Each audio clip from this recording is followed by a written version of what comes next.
Hello student, आज हमारा topic है एलसीआर क्यू मीटर।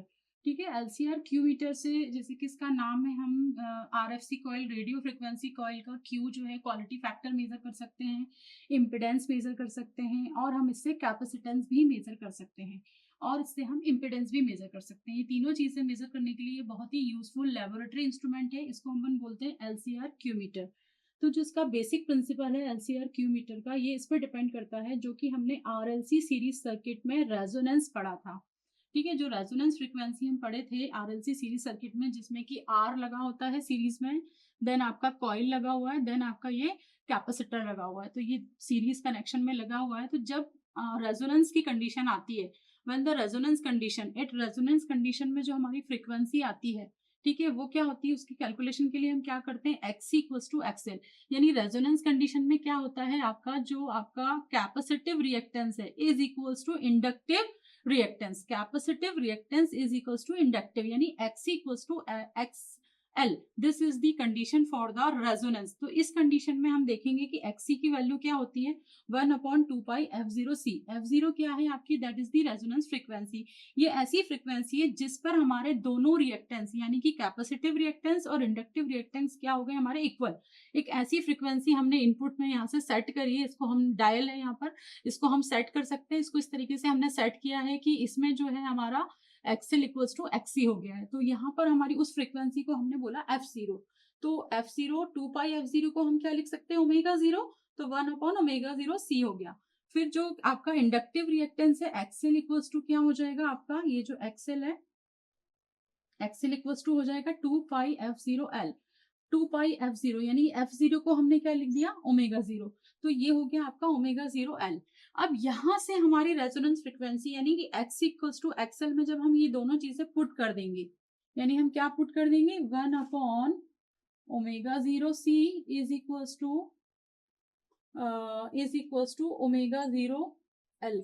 जब हम यहाँ से ये दोनों पुट करेंगे तो ये ओमेगा और ओमेगा क्या हो जाएगा, स्क्वायर, और ये सी और एल क्या आ जाएगा आपका, मल्टीप्लीकेशन। जब ओमेगा स्क्वायर आ जाएगा, ओमेगा स्क्वायर को जब हम ओमेगा में कन्वर्ट करेंगे, यानी कि रूट करेंगे उसका, तो हमारे पास आ जाएगा ये वाला, कौन सा वाला formula, f zero is equal to 1/2 pi l c. तो this is the resonance frequency. अब रेजोनेंस फ्रीक्वेंसी में हमारा करंट क्या आएगा, करंट हमारा उस समय मैक्सिमम होता है सर्किट में, हमको मालूम है एट द रेजोनेंट सर्किट में करंट मैक्सिमम होता है, क्योंकि ये दोनों जो आपके रिएक्टेंस है, यानी कि एक्सएल और एक्सी, ये दोनों हमारे इक्वल हो गए हैं। ठीक है, आर हमारा रेजिस्टेंस है, तो ये दोनों जब इक्वल हो गए हैं तो उस समय हमारा करंट क्या होगा उसमें maximum, that is E by R.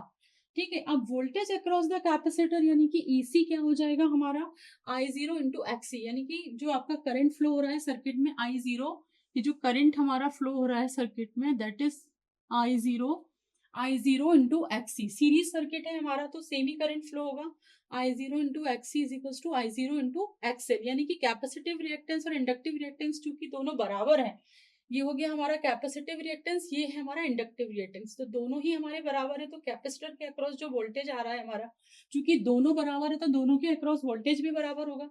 तो आई जीरो जो हो गया हमारा क्या हो गया, एक्सएल। तो ये हो गया आई जीरो एक्सएल। एक्सएल की वैल्यू क्या होती है, ओमेगा जीरो एल, ये हमने पुट कर दी। अब यहाँ से जो हमारा इनपुट वोल्टेज ई निकलेगा वो क्या निकलेगा, आई जीरो इंटू आर। ठीक है, अब यहाँ से हम रेशो निकाल लें, ई सी upon E.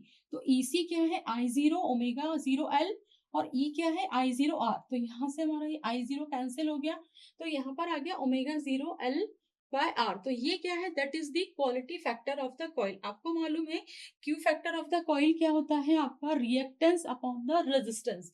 Inductive reactance divided by resistance is the formula of the Q. तो ये हो गया इंडक्टिव रिएक्टेंस और ये हो गया उसका रेजिस्टेंस, तो ये हो गया हमारा क्यू। तो यहाँ से हमारा जो ई जीरो निकला है, जो आउटपुट वोल्टेज निकला है, यानी कि ईसी के अक्रॉस जो हमारा ई जीरो जो निकलेगा आउटपुट वोल्टेज, यहाँ पर हम लेंगे तो वो क्या हो गया, क्यू इंटू ई। तो इस तरीके से जो हमारा मतलब कि क्वालिटी जो है हम उसकी कॉइल की निकाल सकते हैं। और जो हमारा आउटपुट वोल्टेज है it is directly proportional to the हमारा ये ई वाला वोल्टेज जो है इनपुट के प्रोपोर्शनल हो गया। This is the formula for the or the basic principle of the LCR Q meter, and this is the formula to measure the quality or the storage factor of the Q meter. This is the basic principle. अब जो हम practical circuit देख लेते हैं कि LCR Q meter का practical circuit क्या होता है। ठीक है, तो this is the practical circuit of LCR Q metre. इसमें ऑसिलेटर लगा हुआ है आपका। स्टार्टिंग में ऑसिलेटर से हम क्या करेंगे, फ्रीक्वेंसी सेट करेंगे, इनपुट की फ्रीक्वेंसी जिसपे कि हमको रेजोनेंस की फ्रीक्वेंसी मिले, जो कि हमारा बेसिक प्रिंसिपल है। ट्यूनिंग कैपेसिटर, कैपेसिटर को हम ट्यून करेंगे, कैपेसिटर को ट्यून करके हम एक्सएल इक्वल्स टू एक्सी वाली कंडीशन लेकर के आएंगे। एक्सएल इक्वल्स टू एक्सी वाली कंडीशन लाने के बाद हमारे पास क्यू का डायरेक्टली फॉर्मूला क्या हो जाएगा, e zero upon e. This is the formula of the Q factor of the coil, जो कि हमने यहाँ से डिराइव करके निकाला है। तो इस तरीके से हमारा आउटपुट में जो है डायरेक्टली आपका ईसी जो है डायल लगा दिया हमने यहाँ पर, ये आपका मीटर लगा देंगे यहाँ पर इस पोजीशन पे। आउटपुट पे हमने ये ऑसिलेटर लगा दिया है, जो सर्किट में भी आपको दिख रहा है। This is the practical circuit diagram of LCR Q meter and this is the basic principle of Q meter. ठीक है, तो अब जो आउटपुट में आपको डायल दिख रहा है, जो एरो दिख रहा है, that is the electronic volt meter, जिसमें कि हम डायरेक्टली जो है उसको हम किस में रख सकते हैं, उसके स्केल को directly Q of the coil.